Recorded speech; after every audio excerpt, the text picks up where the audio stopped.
ሄሉሻ እንግዲህ ናቲ በሰሞኑ አይታችሁታልና ከሌላ ነጭ ዜጋ ጋር ትላላችሁ። የውጭ ዜጋ ጋር እያየ ነው ነበር በቲክቶክ እንጣጥ ሲል፣ ዛሬ ደግሞ እሷም ከውጭ ተቀብላለች ማለት ነው።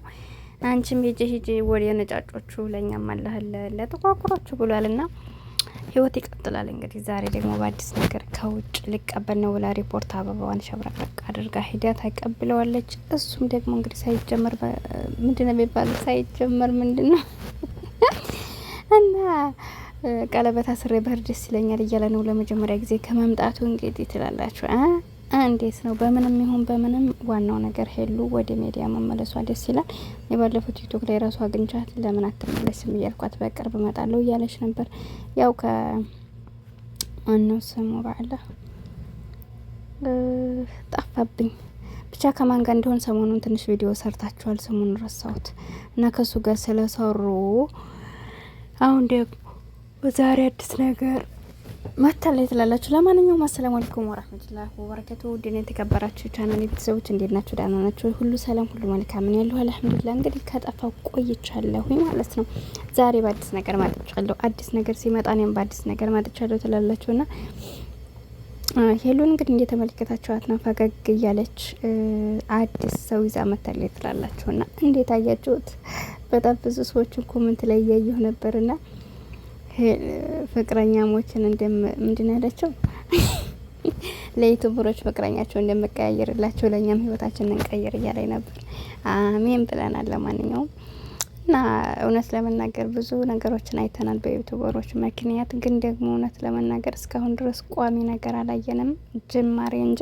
ግን ደግሞ የስራው ባህሪ ስለሆነ ስራቸውን እየሰሩ ነው እነሱ በምንም ይሁን በምንም። ግን ከአሁን በኋላ ብዙ እውነት የሚመስላችሁ እህቶች ስላላችሁ እናንተ አትሰበሩ። እንደነሱ ዛሬ ተገናኝተው ነገ እንኳ ቢለያዩ የእውነተኛ ፍቅር እንደዚህ ነው ብላችሁ አታስቡ ማለት ነውና እነሱ አንዳንድ ጊዜ እንደ ሁኔታው እንደሰጣችሁት ነው። ገብቷችኋል አይደለም? እንደሰጣችሁት ስለሆነ ምንድነው የሚባለው? ጥሩ ሆናችሁ ለህይወት አጋር እሱም እናንተ መልካም ከሆናችሁ በጣም ምርጥ የህይወት አጋሮች አሉ። እነዚህ ዩቱበር ላይ ስትመጡ ደግሞ ለስራ ስለሆነ ብዙ ጊዜ ስራ ስለሆነ ደግሞ አትጨናናቁ። እውነት እየመሰላችሁ የእናንተም ህይወት እንደዚህ ነው ብላችሁ አታስቡ። ለምን የሆነ ነገር ስትሉ እንደው ከነሱ ውጭ ፍቅር ከባድ ነው እነሱ እንኳ ያልተኮሃኑ ምናምን ትላላችሁ። ግን እነሱ በብዛት ስራ ነው መጀመሪያ ለሚገናኙት ለስራ ነው። ከዛ በመቀጠል ነው እንግዲህ ፍቅር ይጀምራሉ። ያው የተገናኙበትን ማንግል እንደዛ ስለነበር ከዛም መጠን ያው ነገሮች አይሳኩም እላችኋለሁኝና ለኛ ግን የሚሰሩት አክት ሁኔታቸው ግንኙነታቸው የሚያሳዩና ነገር የፍቅር ይመስለናል። ግን ደግሞ በፍቅር ሳይሆን ዝም ብለው ለካሜራ ብቻ የሚሰሩት ነገር አለና የኛ ህይወት በእነሱ ልክ መገመት አንችልም። ገብቷችኋል? እና የእነሱን እያያችሁ ተስፋም ልቆርጡ አይገባም፣ ልትደሰቱም አይገባም። ምክንያቱም እዚህ ጋር ካሜራ ላይ የሚሰሩት ነገር በብዛት ውሸት የሆነ ነገር ነው። ከካሜራ ጀርባ ሌላ ናቸው፣ ካሜራ ላይ ደግሞ ሌላ ነው። ገባችሁ አይደል? እንደዛ ስለሆነ ያው በእነሱ ህይወት የኛ ህይወት ሊመዘን አይችልም እላችኋለሁ። ውድ ተመልካቾች ምንም ይሁን ምንም እናንተ ጥሩ ከሆናችሁ ጥሩ ነገር ታገኛላችሁ። አብሽሩልኝ ማለት ነው። እና ሄሉሻ እንደነገርኳችሁ ከናቲ ጋር እንግዲህ ያንን አሳልፈው እሱም ከሄደ ወዲህ ያው ቪዲዮ ሰርታ አታውቅም ነበር። ናቲ ከሄደ በኋላ ለብዙ ሰዓት አቆማ። እንደውም በቲክቶክ ላይ እየገቡ አያቸው ነበረ። ከዛ ደግሞ ምን አስበው እንደሆነ አላውቅም ናቲ የውጭ ዜጋ ጋር እንደዛ ሲሆናቸው ነበረ። ምንም አልገባኝም። ውሸት ነው እንዳንል ደግሞ እየሳማት ምናምን የነበራቸው አክት የፍቅር ይመስላል። ሄሉም ዝምታዋን ሰብረዋለች። እኛ ምንም ነገር አላየንም አልሰማንም። ኮሜንት ላይ ብዙ ትጽፉለታላችሁ፣ ግን እሱም አይመልስም። እና ያው የሆነ ኬዝ ቢኖራቸው ነው ማውራት ያልፈለጉን ነገር አለ እንጂ ሄሉ ከሌላ ወንድ ጋር እንደዚህ መስራት ከጀመረ እርግጠኛ ነኝ ከሱ ጋር ያላት ነገር የለም ማለት ይቻላል። አልሙሂም ዝሮ ይመቻቸው። እኛ በምንም ይሁን በምንም ማንም ሰው ከስኬቱ ወደ ኋላ ሲል አንፈልግም። ስራ የሚሰራ ሰው በቃ ስራውን እንዲሰራ እንፈልጋለን። እና ግን ብዙዎችን አትመኑ ልላችሁ ፈልጌ ነው። ህይወታችሁንም በእነሱ አንግል አትምሩ።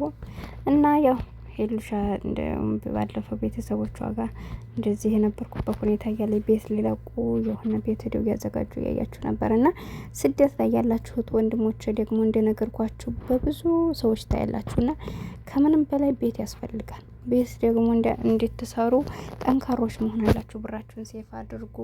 በብዙ ነገር እዚህ ኩናችሁ እንደሚሰሩ እንደሚለፉ ትለፋላችሁ። ነገር ግን 13 አመት 10 አመት አዛም በላይ ኑራችሁ ግን ምንም ሳይኖራችሁ ምግብ አላችሁ እና ትኩረት ማድረግ አለባችሁ። ለምንድን ነው ዛሬ እዚህ ዝቅ ብላችሁ ተሰርታችሁ ነገ ጧት ስትገቡ ይህን የምትሉት ነገር ከሌላችሁ እንኳን ሌላውና ቤተሰብ ራሱ አይወዳችሁም። ልንገራችሁ በግልጹ ማለት ነውና ብር ካላችሁ እንደዚህ ወርቅ መግዛት አለባችሁ። ወርቅ ለምንም ጊዜ አንገታችሁን አደፉበትም እና ብር ዝም ብላችሁ በሸይን በዛም ልብስ ከምናባክን የምር እንደዚህ ወርቅ ገዝታችሁ ካስቀመጣችሁ የችግር ጊዜ ይደርስላችኋል።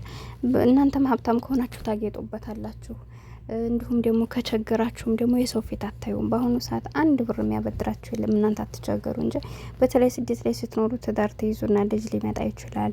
ልትታመሙ ትችላላችሁ፣ ልትቸገሩ ትችላላችሁ። የሆነ ነገር ገዝታችሁ ሊጎልባችሁ ይችላል። ያንን ነገር ለማሳካት ደግሞ እጃችሁ ላይ ብር ከሌላችሁ እንዲ ወርቅ ካላችሁ ሽጣችሁ የምትፈልጉትን ነገር ታረጉበታላችሁ። እና ወርቅ ረክሷል፣ ግዙ ማለት ነው። ረክሷል ስላችሁ ከባለፈው ትንሽ ቀንሷል እና ወርቆችን እየገዛችሁ ብታስቀምጡ ይጠቅማችኋል ብዬ ነው ይሄን ፒክቸር ላይ የምታዩትን የማሳያችሁ ማለት ነው። እና ወዳችኋለሁ፣ አከብራችኋለሁ ውዶች። ክፉ ነገር አይንካብኝ። ውድ ሀገሬ ልጆች ቻናል የሰላቀዘቀዘ ሰብስክራይብ ላይክ እያረጋችሁ አበረታቱኝ። አብሬያችሁ የነበርኩት ይቡነኝ። አሰላሙ አለይኩም ወራህመቱላህ